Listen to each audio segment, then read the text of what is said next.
Agriculture au sol. Quelle solution à la pauvreté liée à la surexploitation du sol ainsi qu'au problème de chômage des jeunes en Côte d'Ivoire? Il se nomme Lamogo Silui, enseignant ivoirien résident à Daloa, dans le centre-ouest de la Côte d'Ivoire, à 385 km d'Abidjan, la capitale économique. Il est spécialisé dans l'agriculture au sol depuis 2014. M. Silui fait de la formation et le suivi des acteurs du domaine. C'est en 2009 que l'enseignant de son état, Lamogo Silui, passionné de l'agriculture, décida de se lancer dans les activités agricoles pour la production du maraîcher. Avec la méthode traditionnelle au sol, il a été confronté chaque fois à des pertes de ses plants. Après plusieurs expériences infructueuses entre 2009 et 2012 liées à la mauvaise qualité du sol exposé à la surexploitation et aussi aux exigences de certains plants maraîchers, il voulut abandonner le projet agricole. Il faut dire qu'en Côte d'Ivoire et particulièrement à Daloa, les cultures sont faites sur brûlis. Cette technique affecte gravement la qualité du sol sans oublier les questions du changement climatique. En plus, les cultures maraîchères ont des exigences en eau, oxygène et en minéraux. Un jour, il découvre une nouvelle technique culturelle sur conseil d'un ami agriculteur, mais qui exerce dans le café cacao. L'agriculture hors sol. Et comme ça, je suis allé sur le net et j'ai tapé sur Google, beaucoup de choses sont sorties. J'ai commencé à lire un peu, tout, voilà. Je suis tombé sur une structure, c'est la structure Cocosol, bien spécialisée ici en Côte d'Ivoire, voilà, qui faisait ça, qui formait aussi les gens et autres. C'est comme ça, j'ai pris contact avec eux et je me suis fait former par eux, avec l'expérience, tout ça là. En tout cas, j'ai acquis encore beaucoup de choses. Cocosol est une entreprise privée ivoirienne basée à Abidjan qui développe et fait de la promotion de l'hydroponie des cultures maraîchères en Côte d'Ivoire. Agriculture hors sol, qu'est-ce que ça peut bien vouloir dire? Quelles solutions face à la pauvreté liée à la surexploitation du sol? Comment peut-on résoudre le problème du chômage des jeunes en Côte d'Ivoire? Autant de questions. Présentation de l'agriculture hors sol.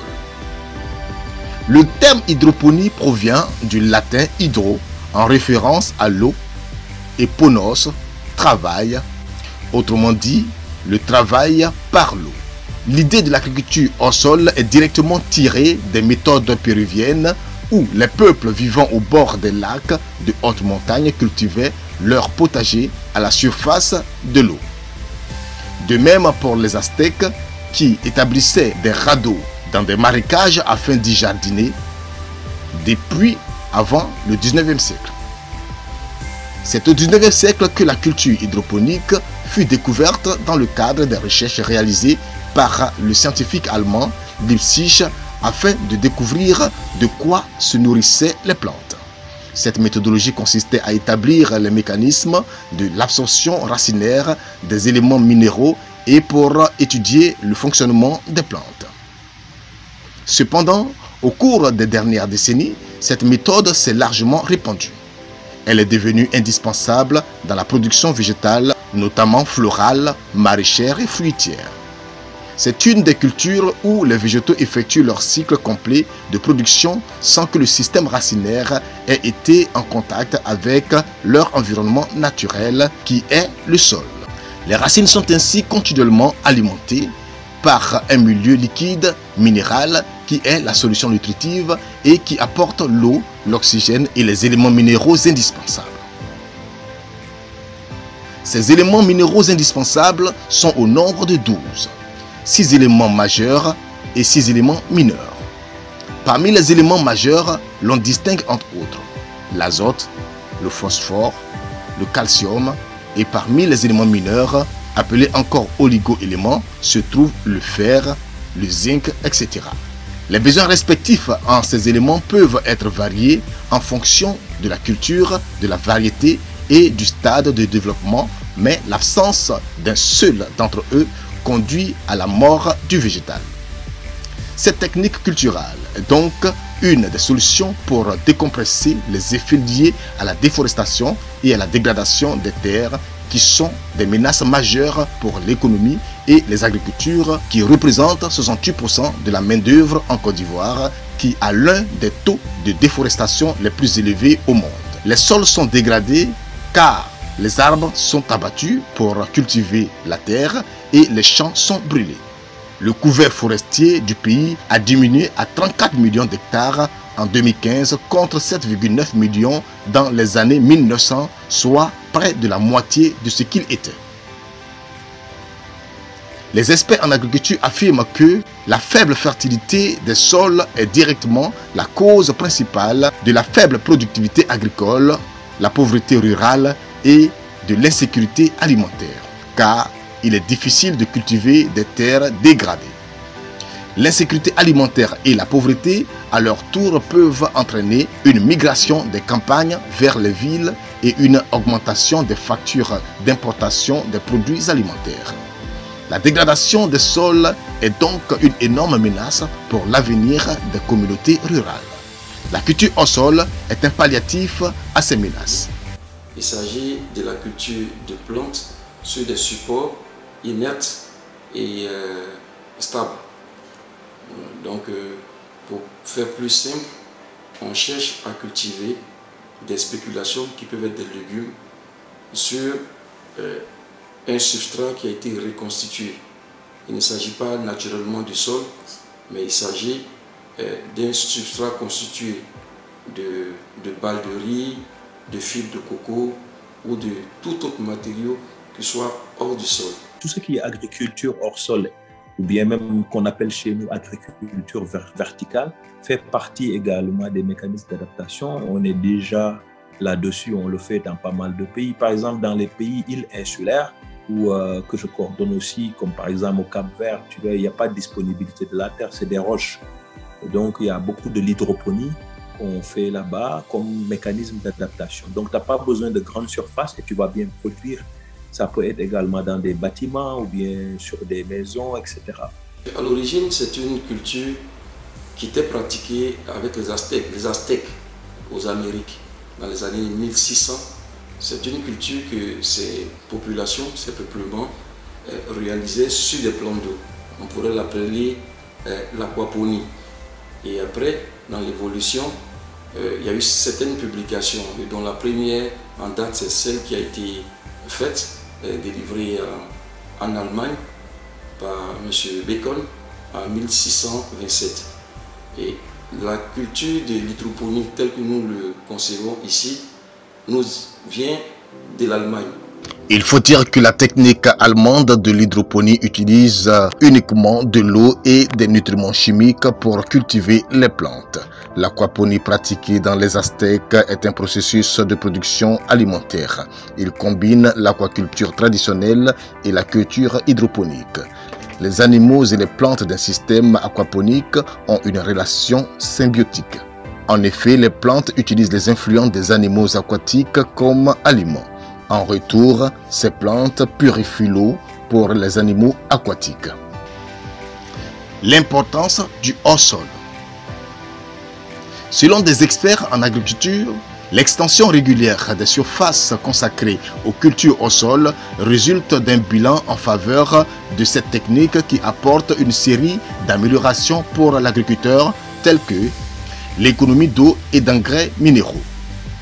Des cultures au sol conduisent à une meilleure maîtrise des apports d'eau et en éléments minéraux.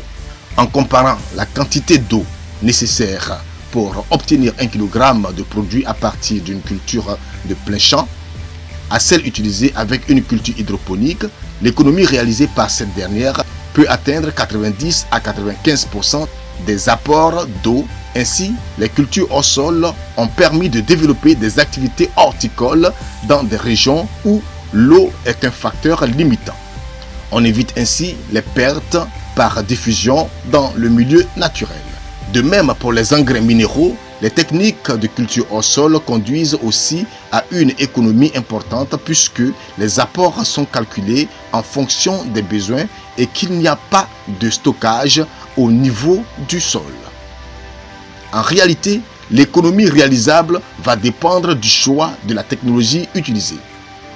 Quand l'agriculture choisit un système de solutions recyclées, cette économie sera importante. La plante consomme la quasi-totalité des apports. Par contre, quand la culture est effectuée à partir d'une solution nutritive non recyclée, c'est-à-dire un circuit ouvert, les pertes au niveau des percolats sont importantes et les économies réalisables sont limitées, nous dit Mourard.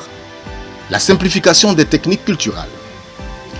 La culture au sol permet d'éliminer certaines façons superficielles comme la préparation du sol, les binages ou encore les désherbages. De même, les étapes de la fertilisation, amendement et engrais minéraux et de l'irrigation sont aussi remplacées par l'apport de la seule solution nutritive.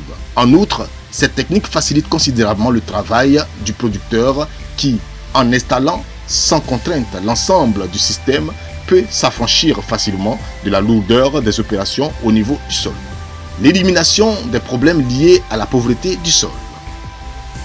La principale raison du développement agricole de la culture au sol provient de la nécessité d'éliminer certains problèmes liés au sol comme le problème de la salinité ou la contamination par les agents pathogènes. Cette technique, selon Mourard, a permis par exemple de lutter contre la fusariose de l'œillet ou le corky-root de la tomate. En outre, le recours à la culture sans sol devient nécessaire quand ce dernier est de qualité médiocre, peu profond ou difficile à amender. C'est le cas du désert sableux, notamment dans les pays du Moyen-Orient où cette technique a permis le développement d'une production maraîchère. Le gain de précocité. La culture au sol favorise la précocité d'une culture sous serre par rapport à une même culture en sol selon les régions. En effet, l'explication de cette précocité est due à un effet de température qui permet un réchauffement plus rapide d'un substrat par rapport au sol en place. Cette élévation de température permettrait un meilleur fonctionnement du système racinaire et un produit de meilleure qualité. Une meilleure qualité des produits. Bien que le concept de la qualité soit difficile à préciser et à quantifier, la culture au sol a une influence favorable sur certains critères comme l'aspect extérieur des fruits et des légumes. On récolte des produits plus attrayants pour le consommateur, plus propres car jamais souillés de particules de sol et plus brillants. Moins de résidus de pesticides puisque ces cultures reçoivent moins de traitements phytosanitaires. Poids et quantité de protéines.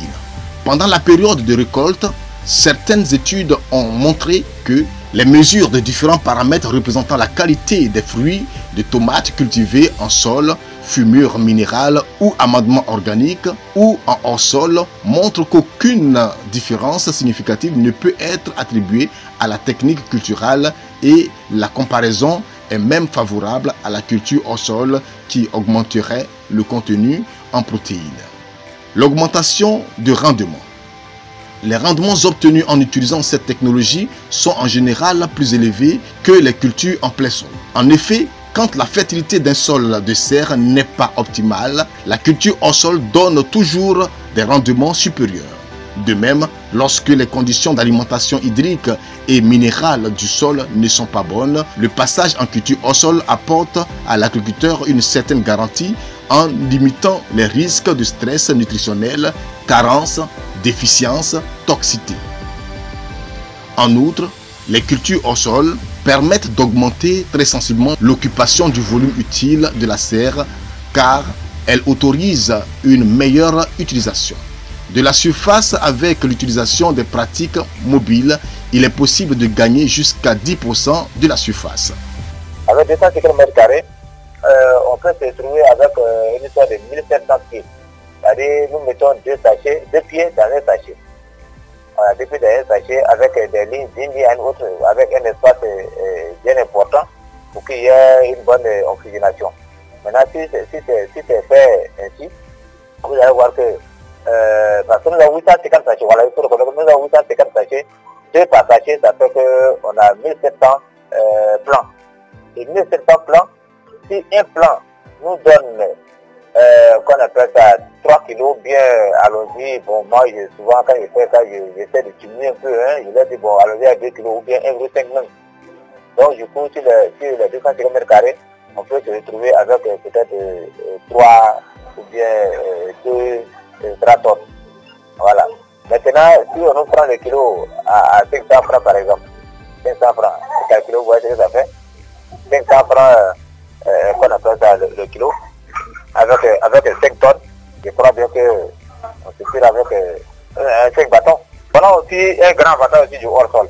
Parce que au moment où il fait chaud, bien, voilà, c'est difficile à faire, certains qui font dans le sol ne peuvent pas, ils attendent la saison pluvieuse. Alors que nous qui sommes en hors-sol, nous, on n'a pas besoin d'attendre. On fait seulement. Voilà. C'est au niveau de la productivité. Ce que nous pratiquons comme culture ici se fait sur certainement des grandes parcelles.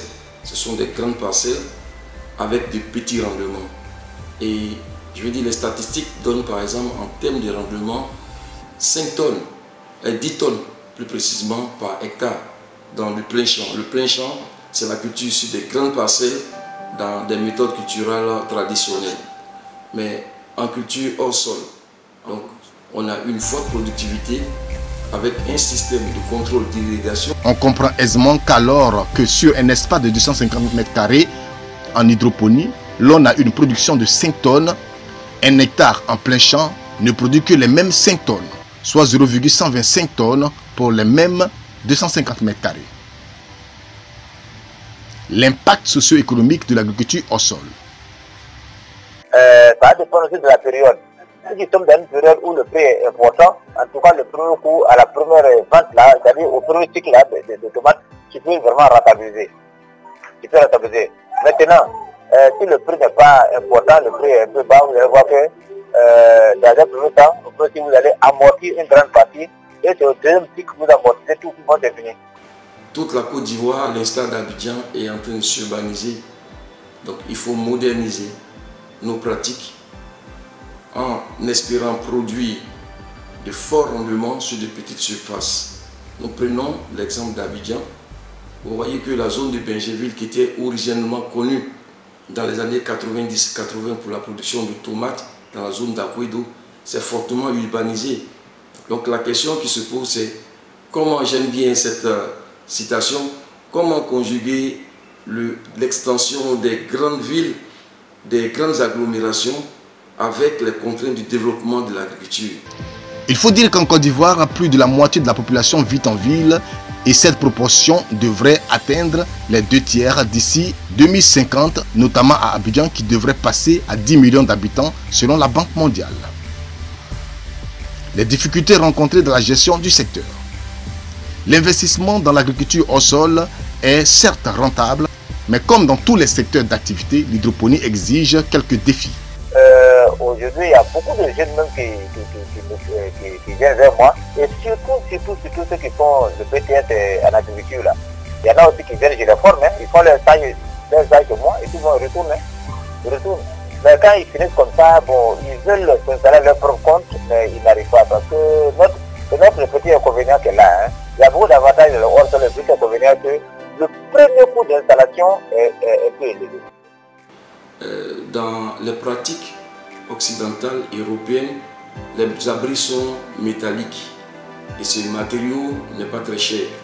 Mais vous savez qu'en Côte d'Ivoire, monter un abri de 250 m² dans la méthode de production hors sol, ça vous fait 5 millions.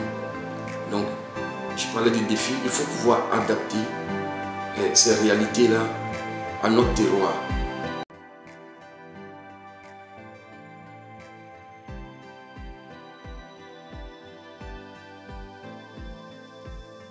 Question, dans l'un de nos établissements, à l'Institut national, justement, nous avons un projet et c'est l'occasion pour moi de saluer monsieur le ministre d'État, ministre de l'Agriculture et du Développement rural, qui a bien voulu accepter la mise en place d'un projet pilote avec le Royaume des Pays-Bas qui traite de la production hors sol à Tibissou sur l'un de nos établissements où nous avons 20 abris de production de tomates, de piments, de concombres, de cornichons. Et plusieurs étudiants de l'Institut qui ont été formés en modèle de formation diplômante se sont retrouvés sur des parcelles pour s'aguerrir et pour mieux maîtriser des parcours afin de les vulgariser. Mais il y a la question de la formation qui est tout entière. Et tout comme dans n'importe quel département, il faut se former. Nous disons que les projets ont une durée de vie, mais la formation dure toute la vie. L'agriculture au sol ou l'hydroponie est une innovation qui permet entre autres de rehausser la productivité et la qualité de la production. Il constitue une source d'approvisionnement financier qui s'attaque au problème de l'emploi, de la cherté liée au manque de produits sur le marché. Si elle est bien suivie, elle peut influencer positivement l'économie de nos nations africaines et particulièrement de la Côte d'Ivoire. À ce jour, le marché des produits maraîchers est très sollicité selon M. Lamogo Sidoué. Seulement, il manque d'appui financier tant pour la formation des jeunes que pour la production.